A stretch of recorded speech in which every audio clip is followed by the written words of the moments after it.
Right, so the Africa Attractiveness Survey is something we've been doing for the last 4 years, so this is the fourth time we've released that. It's essentially two elements. It's an analysis of foreign direct investment into Africa, specifically greenfield and brownfield FDI.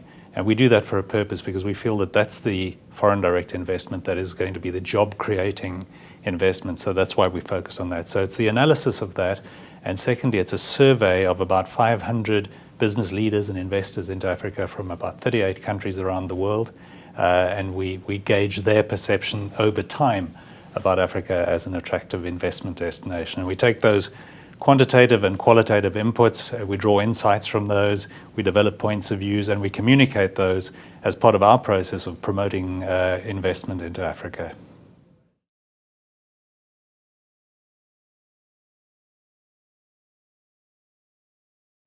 All right, so the key highlights, I guess the first one is that there has been a dramatic overall improvement in the perception of Africa as an investment destination. We've been doing this survey for 4 years.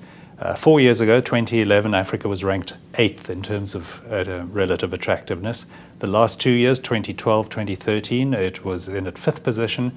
2014, it is second only to North America as in terms of attractiveness to foreign investors. So that's a very powerful finding. Also, what we've seen is 3 trends over the last 4 years that are gathering momentum.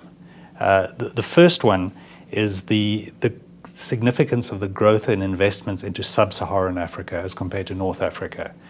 As a result of a number of developments, I guess in North Africa particularly, we've seen that trend increasing and growing each year to the extent that in 2014, about 80% of new FDI projects are coming into sub-Saharan Africa, which is a significant growth compared to maybe 2007, where it was a sort of a 50-50 split between North Africa and sub-Saharan Africa. So that's the first trend that we've seen.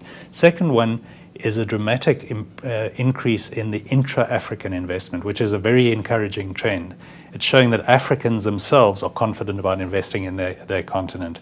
If we go back to 2003, about 8% of investment projects into Africa were intra-African investments. Current year, 23%. So that's a really positive sign, I guess, for other foreign investors that Africans themselves are really confident about investing at home.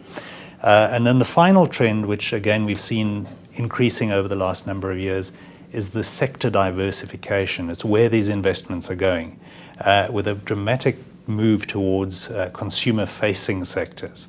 To the extent that in 2014, the number of projects in the extractive industry space, which is what people often associate with Africa, that's what's driving Africa's growth, resources and what have you. The truth is, when we look at these numbers, about 5% of new projects are in extractive industries. The balance is in things like financial services, consumer products, technology, media, etc., which I think is a great story as well because it speaks to the sustainability of this growth that we're seeing. I guess the myth is that this growth that we've seen in the past has been just a resource boom and it's a cycle, it's going to change. Our estimates are that only about 30% of that growth that we've seen in the past has been driven by resources. And these trends, I guess, are confirming that as well. So those are the 3 themes that we've seen coming through. The final point, though, is something that has been consistent in each of the surveys that we've done, and that is the dramatic difference in perceptions between those who are already invested in the continent and those who are not. Overwhelmingly, the people that are already invested are saying Africa is the number 1 destination. It is the most attractive place to do business.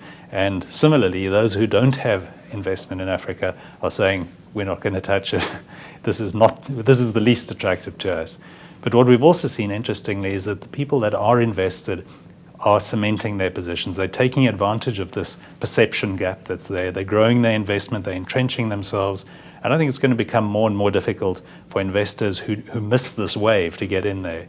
I guess our final conclusion in the 2014 report was that the risk of not being invested and not doing business in Africa now is probably far greater than any of the perceived risks about doing business.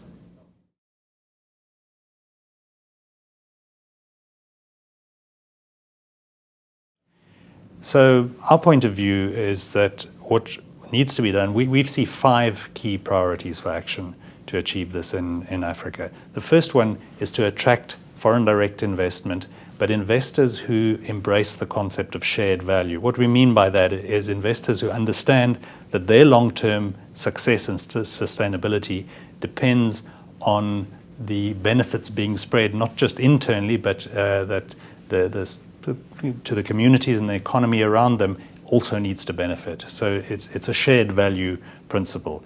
Investors that have that mindset, we believe, are going to be much more successful and are going to contribute to the growth. Right. Second priority is that government in Africa, apart from trying to attract these kind of investors, need to work in partnership with them. There needs to be a common agenda, that there's a common understanding of what will create that sustainable and inclusive growth, and both government and the private sector work together for the same objectives. So that partnering is really important. Third priority that we see is the promotion of entrepreneurship. And this again is an area where both government and private sector have a role to play. Government to create the enabling environment for entrepreneurs to flourish, and investors to commit to including in their supply chain local suppliers and supporting the development of SMEs. So the fourth priority is bridging the infrastructure gap to enable regional integration, to lower costs, to enable mobility across the region, and generally make it much more attractive and easier to do business. So the fifth priority, as we see it, is the acceleration of regional integration.